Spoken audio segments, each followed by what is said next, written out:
আজি অসম ৰাজ্যিক আশা ইউনিয়ন CITয়ে আজি সমগ্ৰ সৰ্বভাৰতত যেহেতু সমগ্ৰ ৰাজ্যতে একেটা দিনতে যেহেতু আমি দাবীত ধৰ্ণাস্থলীত আমি বিক্ষোভ আমি প্ৰতিবাদস্থলীলৈ আমি ওলাই আহিবলগীয়া হৈছে। প্ৰথম বিষয় হৈছে আমাৰ 1 নম্বৰতে বিষয় হৈছে যে ভাৰতীয় শ্ৰম সন্মিলন 45তম 46তম অধিৱেশনত যি অনুমোদিত হৈছিল সেই অনুমোদিত যেহেতু 1 নম্বৰতে আছে স্বাস্থ্যকৰ্মী হিচাপে আমাক চৰকাৰী স্বাস্থ্যকৰ্মী হিচাপে নিয়মীয়াকৰণ কৰক আৰু লগতে ন্যূনতম মজুৰি আৰু সামাজিক সুৰক্ষাৰ লগতে প্ৰভিডেণ্ট ফাণ্ড গ্ৰেচুইটি আৰু পেঞ্চন আদি ব্যৱস্থা কৰক।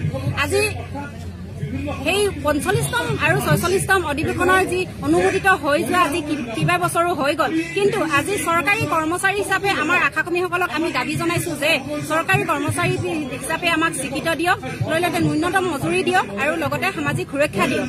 আৰু সামাজিক সুৰক্ষা দিয়াৰ লগতে ন্যূনতম মজুৰিটো হৈছে এটা দীৰ্ঘদিনীয়া সময়। ঠিক আছে, ন্যূনতম মজুৰি দীৰ্ঘদিনীয়া সময় আমি সকলোৱে গম পাওঁ, কিন্তু সেই দীৰ্ঘদিনীয়া সময়ৰ যিটো সময়ৰ আগত তেওঁলোকেতো ঠিক আছে আশাকৰ্মীসকলক অন্য ৰাজ্যৰ দৰে যিহেতু মাননি যিহেতু মাহেকত আমাক কি কৰে 1000 টকা আমাক ৰুটিন এক্টিভিটি হিচাপে মাননি দিয়ে। সেই মাননিটো আমাৰ 1000 টকাতে আমাৰ সীমাবদ্ধ হৈ থাকিলে আজি অন্যান্য ৰাজ্যত সেই 1000 ঠাইত আজি বহু হাজাৰ বৃদ্ধি হৈছে। আমি অন্যান্য ৰাজ্যত যেনেকৈ 10,000 অতিক্ৰম কৰিছে তেনেকৈ আমি চৰকাৰক দাবী জনাইছো যাতে সেই ন্যূনতম মজুৰি নিৰ্ধাৰিত নোহোৱালৈকে অন্ততঃ আমাক অসম চৰকাৰে আমাক সন্মানজনক মাননি হিচাপে আমাক দিয়াৰ ব্যৱস্থা কৰক।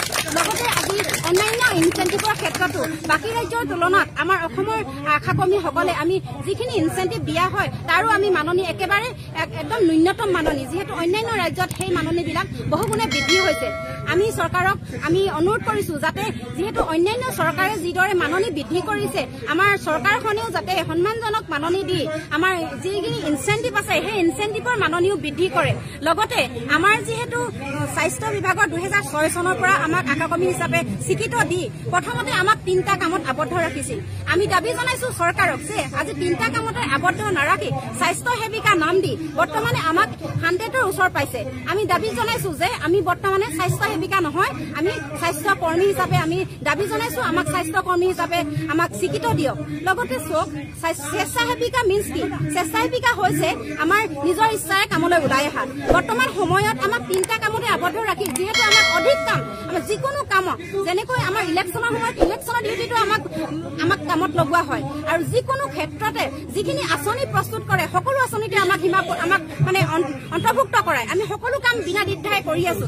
আমি সেই গতিকে আমাৰ সকলো কামৰ আমাৰ শাৰীৰিক আৰু মানসিক হিচাপে বহনক্ষম হ'ব লাগে। আমি অনুৰোধ জনাইছো চৰকাৰক যে আমাৰ যি আশাকৰ্মীয়ে যিখিনি আমি ওজন ল'ব পাৰো সেইখিনি ওজনত আমাক কাম দিয়াৰ ব্যৱস্থা কৰক আৰু লগতে আমি স্বেচ্ছাসেৱিকা নহয় আমাক স্বাস্থ্যকৰ্মী হিচাপে স্বীকৃতি দিয়ক। আজি দেখক চক আজি আমাক এগৰাকী ইউনিফৰ্ম আমাক এযোৰ ইউনিফৰ্ম দি এটা ছাতি দি এটা মোবাইল দি আৰু আমাক এখন চাইকেল দি সেই কাহানিতে চাইকেল দিলে তথাপিতো আমাক বছৰ আগত এযোৰ ইউনিফৰ্ম দি আৰু মাহেকত আমাক যিখিনি আমি কাম কৰো কামৰ আমি যিখিনি তালিকা আমি যিখিনি আমি সংগ্ৰহ কৰো মাহেকৰ এটা তাৰিখত আমাক সেইখিনি আমাক হিচাপ পত্ৰ লোৱা হয়।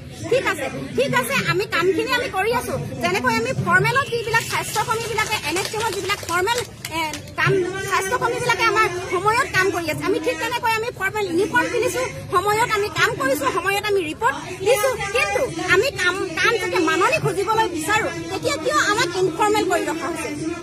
আমি অনুৰোধ জনাম যে আমাৰ যিহেতু আমাৰ কামটো কেতিয়াও আমাৰ অস্থায়ী নহয়, আমাৰ স্থায়ী কাম যিহেতু ভাৰতীয় শ্ৰম সন্মিলনতো আমাৰ অনুমোদিত যিহেতু যিটো কাম 12মহীয়া হয়, যিটো কাম মানে 12 মাহে চলি থাকে সেই কামটো কেতিয়াও অস্থায়ী হ'ব নোৱাৰে। যিহেতু সেই 12মহীয়া কামখিনি যদি স্থায়ী হয় কামখিনি কৰা কৰ্মীজনী কেনেকৈ অস্থায়ী হ'ব পাৰে?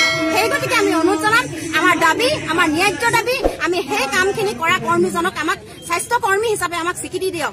আমি এই প্ৰেক্ষাগতৰ পৰা আমি সকলোকে চৰকাৰক আমি সকলোৱে আমি জনাব খুজিছো যে আজি আমাৰ আন্দোলনৰ সৰ্বভাৰতীয় আন্দোলনৰ আমাৰ প্ৰথম পদক্ষেপ আমি আগন্তুক দিনত আমাৰ যদি দাবী পূৰণ নহয় আগন্তুক দিনত আমাৰ কাৰ্যসূচী ৰূপায়ণ কৰি যাম।